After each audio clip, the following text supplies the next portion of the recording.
به نام خدا. سلام دوستان عزیزم، وقتتون بخیر باشه. پادکست صدای سکوت امروز رو با کتابی زیبا، جذاب، شیرین شروع میکنیم. کتاب پیشگویی‌های مایاها. در این کتاب از سال 2025 سال پرتغییرات نام برده شده، سالی که جهش‌های بزرگی در جامعه و در زندگی فردی تک تک ما رقم میخوره. این کتاب بسیار زیباست. لطفاً با من همراه باشید تا با همدیگه این کتاب رو کشفش کنیم. کتاب‌های پیشگویی‌های مایا به طور کلی به دو دسته تقسیم می‌شوند: کدهای مایا و کتاب‌های چیلام بالام. کدهای مایا کتاب‌های تاشویی هستند که توسط مایاها با خط هیروگلیف بر روی کاغذ پوستی نوشته شده‌اند و حاوی اطلاعاتی درباره نجوم، تقویم، آیین‌ها و اسطوره‌ها هستند. کتاب‌های چیلام بالام مجموعه‌ای از اسناد به زبان یوکاتک مایا هستند که در قرن‌های 17 و 18 نوشته شده‌اند و حاوی اسطوره‌ها، پیشگویی‌ها، اطلاعات، تقویم و تاریخ هستند. کدهای مایا. این کتاب‌ها از پوست داخلی درخت انجیر وحشی ساخته می‌شدند. مهمترین کد باقی مانده کادکس درسدن است. این کدها اطلاعاتی درباره نجوم، تقویم، آیین‌ها و اسطوره‌های مایا را در بر دارند. کتاب‌های چیلام بالام. این کتاب‌ها به زبان یوکاتک مایا و با استفاده از حروف اسپانیایی نوشته شده‌اند. آنها شامل اسطوره‌ها، پیشگویی‌ها، اطلاعات، تقویم، افسانه‌های پزشکی و تاریخ هستند. کتاب‌های چیلام بالام منبع اصلی اطلاعات در مورد آیین‌ها و رسوم باستانی مایا هستند. این کتاب‌ها از جمله اسنادی هستند که پیشگویی‌های مربوط به آینده، از جمله پیشگویی‌های مربوط به سال 2012 را در بر دارند. قوم مایاها را در 5000 سال پیش به تصویر می‌کشد.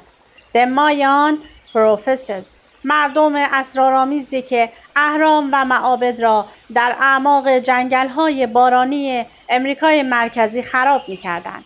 با کتیبه‌هایی که قرن‌ها محققان را گیج کرده زنده هستند. مایاها چه کسانی بودند؟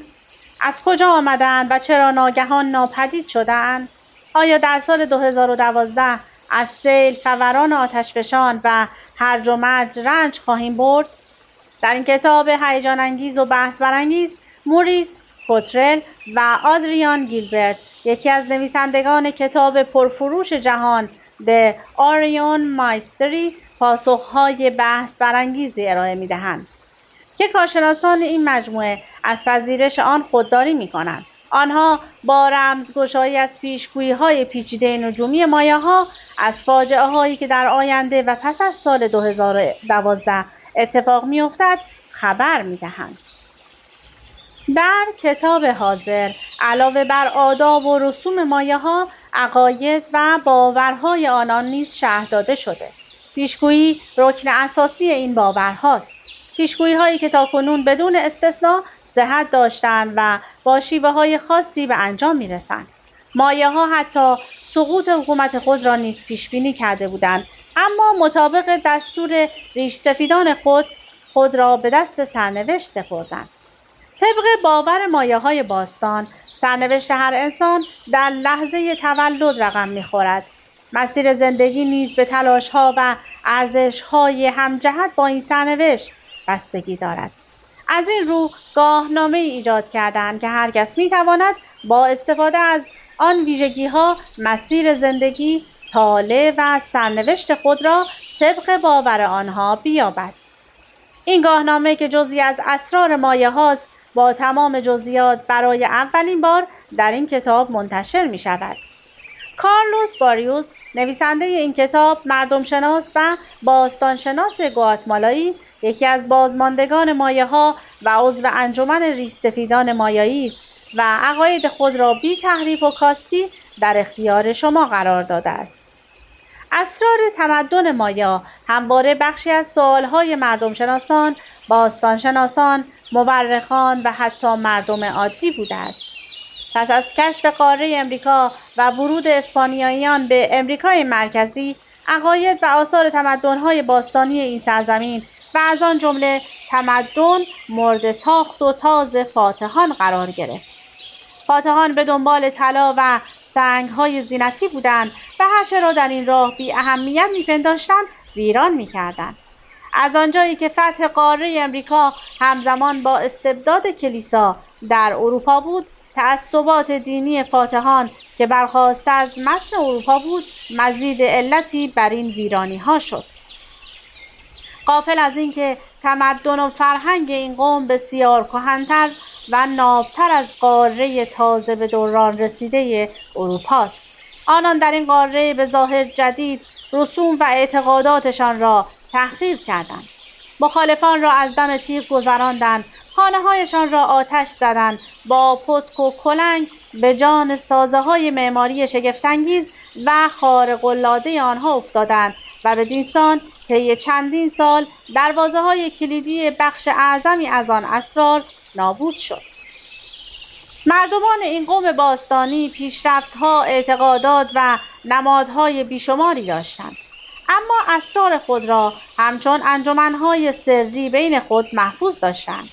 کارلوس باریوس، فرزند این سرزمین شگفت‌انگیز، ادعا می‌کند برخی از این اسرار را در قالب کتاب سرنوشت در اختیار سایرین قرار داده است.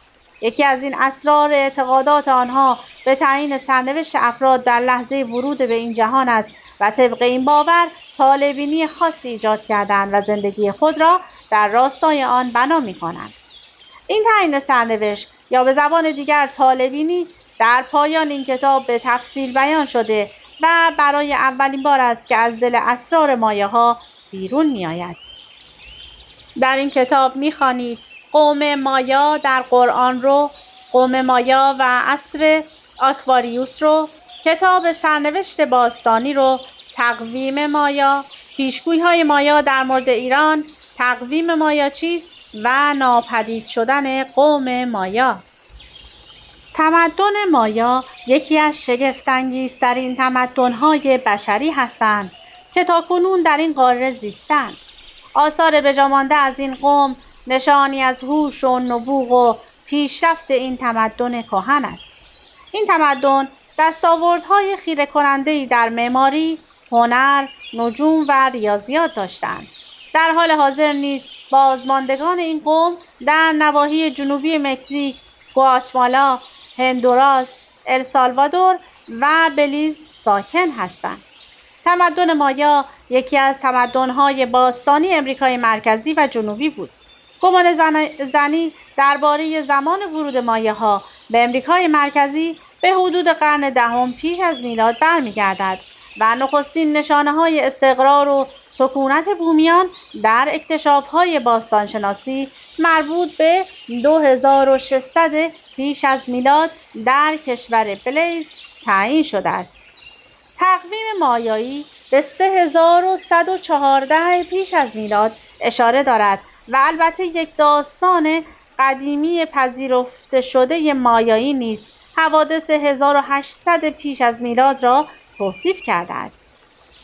در دوران آغازین پیدایی مایاها، آنها ابتدا از نواحی شمالی امریکا به سمت جنوب آمدند و با سکونت در ارتفاعات گواتمالا تمدن عظیمی را به وجود آوردند. تاریخ تمدن مایاها به 3 دوره پیشا کلاسیک و پسا کلاسیک دسته‌بندی شده است. این تمدن در منطقه مکزیک، گواتمالا، هندوراس، السالوادور و بلیز قرار داشت. مایاها یکی از تمدن‌های پیشرو در زمینه ریاضیات، آمار، فلسفه، آداب و رسوم و هنر بودند. آنها از سیستم نوشتاری خود به نام گلیف استفاده می‌کردند که در حال حاضر هنوز هم قابل خواندن است. پیشگویی‌های مایاها.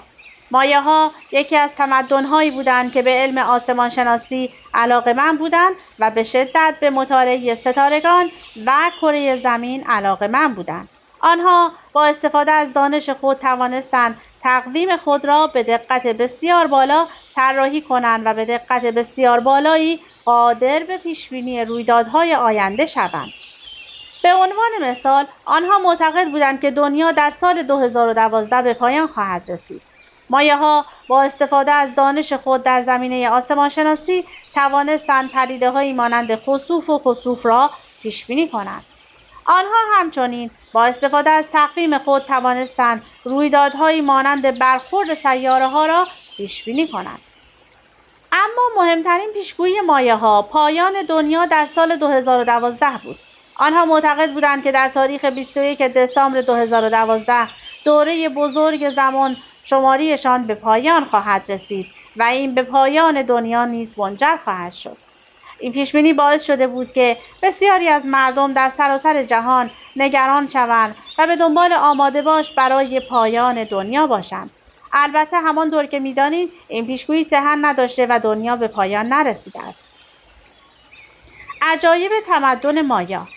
تمدن مایا و قوم مایا در زمینه معماری، هنر و ساخت و ساز عجایبی را خلق کرده بود. به عنوان مثال، پیرامید کوکلکان یکی از بزرگترین پیرامیدهای مایاست که به ارتفاع 24 متر بر فراز تپه‌ای ساخته شده است.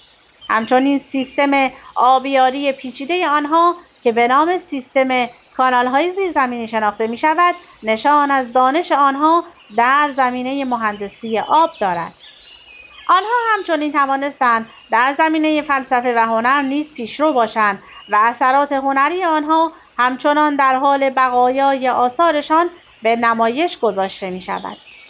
تمدن مایا یکی از تمدن‌های بزرگ باستانی بود که در زمینه ریاضیات، آمار و فلسفه پیشرو بود. آنها با استفاده از دانش خود توانستند تقویم خود را به دقت بسیار بالایی طراحی کنند و به دقت بسیار بالایی قادر به پیشبینی رویدادهای آینده شوند.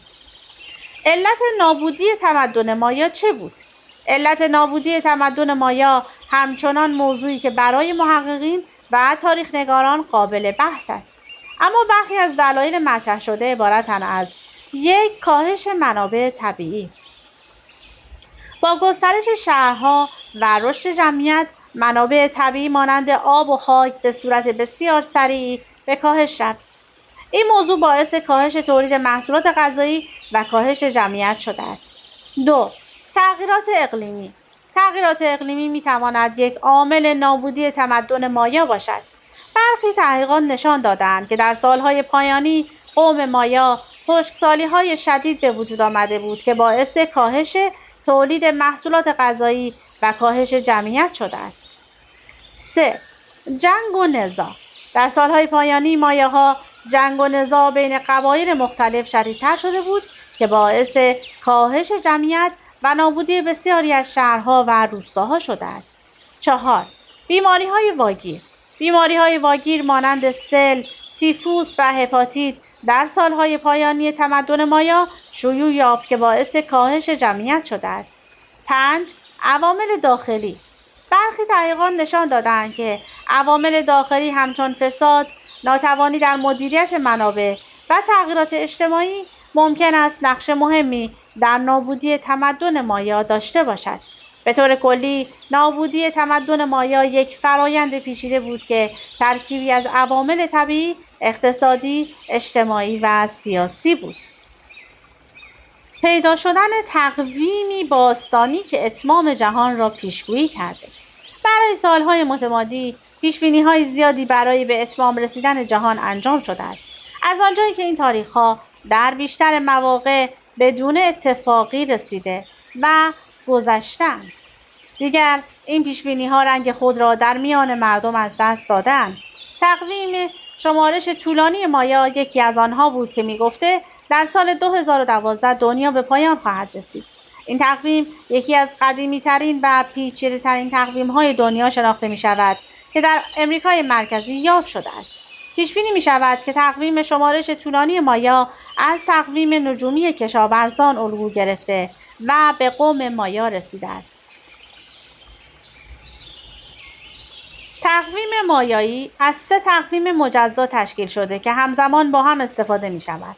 شمارش طولانی، چرخه مقدس یا تزولکین، وهاب یا سال عرفی یا عرفی.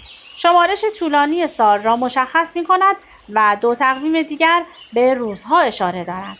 این 3 تقویم با هم به عنوان مجموعه‌ای از چرخ‌های متصل به هم کار کرده و هر کدام یک فاصله زمانی متفاوت را نشان می‌دهند.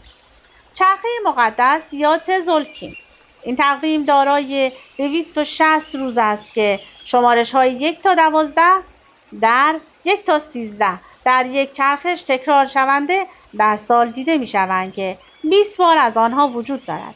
این چرخه‌ها دارای رویدادهای مذهبی و جشن‌های مختلف است. هاب یا سال عرفی یا عرفی. هاب یک تقویم 365 روزه شمسی است که 18 ماه 20 روزه و 1 ماه 5 روزه دارد. این دو با هم یک دوره تقویمی را می‌سازند که دوره‌های 52 ساله را تکرار می‌کنند. این دوره‌ها همچنان در بخشی از تقویم گواتمالا استفاده می‌شود. شمارش طولانی، این تقویم تاریخی را با شمارش تعداد روزهای شروع که به نظر می‌رسد 11 آگوست 3114 گاه شماری دوران مشترک باشد شناسایی می‌کند. به نظر می‌رسید که تقویم مایاها برای حدوداً 51-25-36 سال به طول می‌انجامد، زمانی که به اصطلاح به آن چرخه بزرگ یا گریت سیکل می‌گویند. تقویم شمارش طولانی مایا به طول کلی به 5 بخش مجزا تقسیم می شود. 1 روز کین، 20 روز یونال، 360 روز تون، 7200 روز کاتون و 144,000 روز باکتون. برای آنکه تاریخ این تقویم را با تقویم میلادی جدید تطبیق دهد، نیاز است که روزها را از آخرین روز چرخه بزرگ شمارش کنید. اما در حقیقت اینکه بدانیم آخرین چرخه کی شروع شده و آن را با روزهای میلادی تطبیق دهیم کمی دشوار و پیچیده است. باستانشناس انگلیسی سر اریک تامسون سری به دادگاه پست مقدس تفتیش عقاید در اسپانیا انداخت تا بتواند تبدیل تاریخ را از تقویم شمارش طولانی مایا به تقویم میلادی انجام دهد که به آن همبستگی تامسون میگویند. اتفاقاتی که در طول این دادگاه رخ داده بود و اطلاعات تقویم میلادی و مایا جمع‌آوری شد. دانشمندان سپس تاریخ‌های جمع‌آوری شده را با هر 2 تقویم‌ها هماهنگ کردند و آنها را با کتاب درسدن کادکس، یکی از 4 سند مایایی که از تفتیش عقاید در اسپانیا جان سالم به در بردند، مقایسه کردند. در نهایت تامسون و دیگر دانشمندان به نتیجه رسیدند که اولین دوره چرخش بزرگ را میتوان به 13 آگوست سال 3114 قبل از میلاد مسیح نسبت داد. حالا کمی کارمان راحت‌تر می شود. ما اولین روز چرخه بزرگ را داریم و می توانیم تقویم شمارش طولانی را به دست آوریم. ما یک روزی را انتخاب می کنیم که برای بسیاری از مردم جهان شاید آشنا باشد. 20 جولای 1969، روزی که آپولو 11 در ماه فرود آمد. در تقویم شمارش طولانی مایا این تاریخ به این شکل نوشته می شود: 12.12.17.15.170. با دقت به این شماره متوجه خواهید شد که 5 شماره در این تاریخ قرار داده شده است. برای خواندن این تاریخ باید از چپ به راست شروع کنیم. اولین جایگاه شماره باکتونز را یعنی 144,000 روز بعد از اولین روز چرخش بزرگ نشان می‌دهد. در این صورت 12 باکتونز داریم که اگر محاسبات را 144,000 ضرب در 12 انجام دهیم به 1,728,000 روز از تاریخ 13 آگوست سال 3014 میرسیم. جایگاه دوم به شماره کاتونز تعلق دارد که 7200 روز است. سپس به همین ترتیب بخش‌های تونز، پیونال و کینز را داریم. همانطور که در تیتر هم اشاره شد، بر اساس این تقویم می توانستند آخرین روز جهان را مشاهده کنند. اگر یادتان باشد، قبل از سال 2012 زمزمه‌هایی مبنی بر تمام شدن جهان بود. در این تقویم روز 21 دسامبر 2012 آخرین روزی بود که می توانستند شمارش کنند و بدین ترتیب این روزی بود که بدترین ها باید اتفاق می افتاد. با این حال محققان و بومیان مایا نظریه های آخرالزمان را رد می کنند و اشاره می کنند که انتهای تقویم یک جشن خواهد بود که بسیار شبیه به جشن‌های سال نو است. همچنین در کتیبه های مایا یا نوشته هایی وجود دارد که پایان جهان را آنطور پیش بینی می کند که از چرخه بزرگ نتیجه گرفته شده است. مایاها شماره ها را به صورت عمودی می نوشتند، در حالی که برای ما به صورت افقی است. برای مثال عدد 27 را که ما به این صورت می نویسیم، مایاها به شکل دیگری استفاده می کردند. مایاها به صورت عمودی یعنی 27 را می نوشتند. نماد آنها برای عدد 7 یک خط 5 واحدی با 2 نقطه بالای آن در پایین قرار دارد و نماد 20 یک نقطه و خطی بالای آن مستقیما روی آن قرار می گرفت. شماره ها ارزش زیادی در فرهنگ قوم مایا داشتند. برای مثال شماره 20 شماره هایی بود که به انسان نسبت داده می شد. 20 انگشت پا و دست. شماره 13 به مفصل های اصلی بدن اشاره داشته که آنها معتقد بودند بیماری ها از آنجا وارد و حمله می کنند. گردن، 2 شانه، 2 آرنج، 2 مچ. با همه این اوصاف هنوز هم تقویم شمارش طولانی مایا یکی از عجیب ترین تقویم هایی است که در طول زندگی انسان به روی زمین دیده می شود و می توان گفت که با اینکه زمین در سال 2012 از بین نرفت، اما تأثیری که مدت‌ها این تقویم روی انسان‌ها داشت هنوز هم دیده می شود. پیشگویان در دوره‌های گوناگون پیشگویی‌هایی برای آینده جهان کردند که بسیاری از آنان دروغ درآمده است. آری، گاهی این پیشگویی‌ها از خبرهای غیبی پیامبران خدا وام می‌گیرند که وقوع آنها در جهان به اعتبار سخن پیشگویان نبوده، بلکه به اعتبار سخن آسمانی پیامبران بوده است. این پیشگویان با استناد به صدق آنگونه پیشگویی‌ها در مقام اثبات همه پیشگویی‌های خود برمی‌آیند.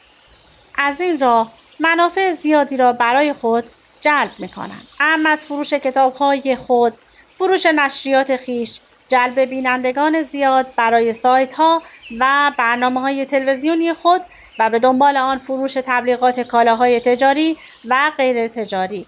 از آن جمله پیشگویی معروف مایه هاست که بر اساس آن کمتر از 1 سال به پایان جهان زمان باقی مانده است.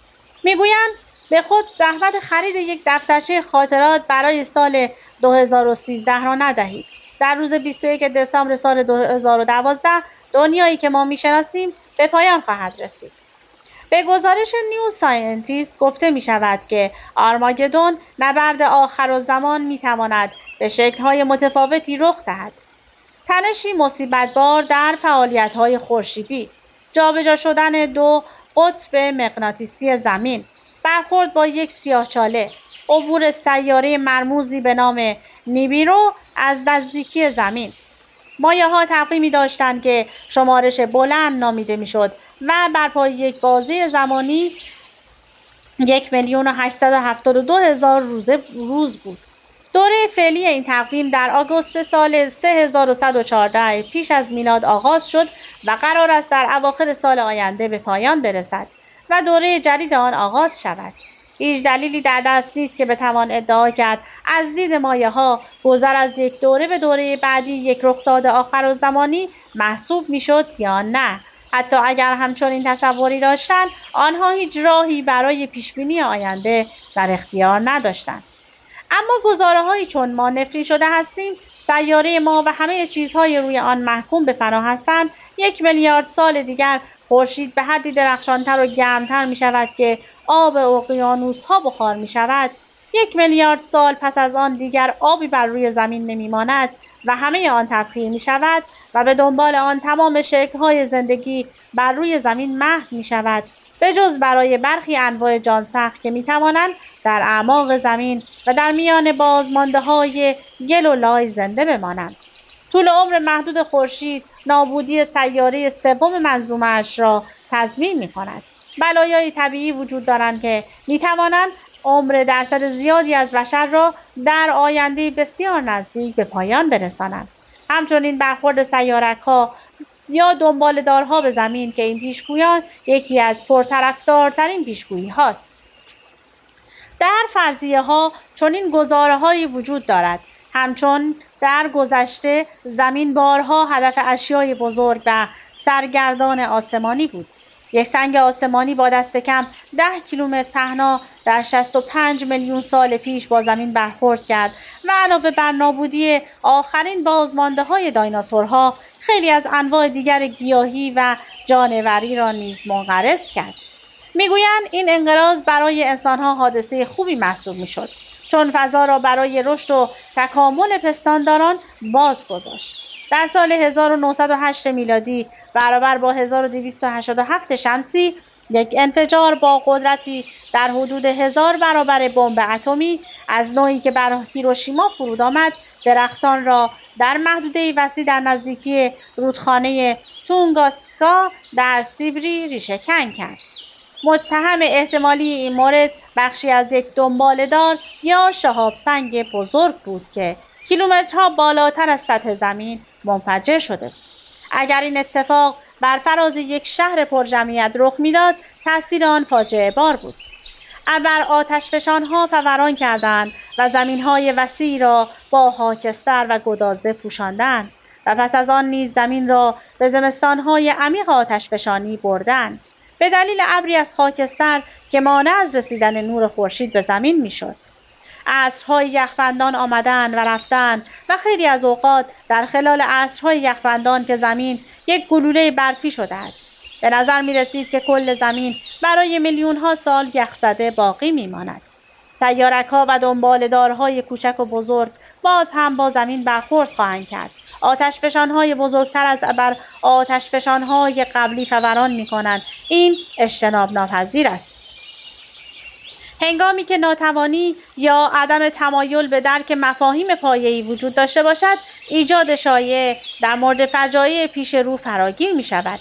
این مسئله امسال در ارتباط با یک دنباله‌دار کوچک بی‌ضرر به نام النین رخ داد. اگر این اسم را در اینترنت جستجو کنید، می توانید انواع و اقسام داستان‌ها را در مورد نحوه نزدیک شدن النین یا حتی برخورد آن با زمین پیدا کنید که در آنها صحبت از مرگ و نابودی همه انسان‌ها در مقیاس آخرالزمانی است.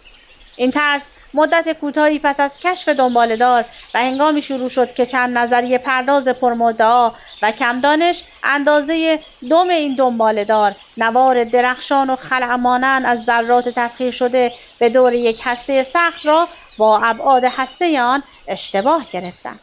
این شایعه به سرعت در اینترنت پخش شد و علاقه معمول مجلات زرد و برنامه‌های بحث آخر شب تلویزیون به بال و پر گرفتن این داستان کمک کرد که النین به بزرگی یک سیاره است و هنگامی که از نزدیک زمین عبور کند سبب آشفتگی خواهد شد.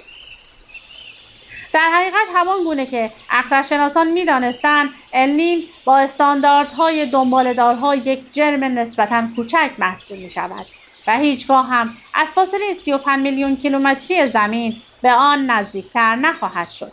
فاصله ای که 90 برابر دورتر از فاصله ماه با زمین است. در این مورد به خصوص دنباله‌دار متلاشی شد و اکنون دیگر حتی قوی ترین تلسکوپ ها هم نمی توانند بازمانده های آن را ببینند.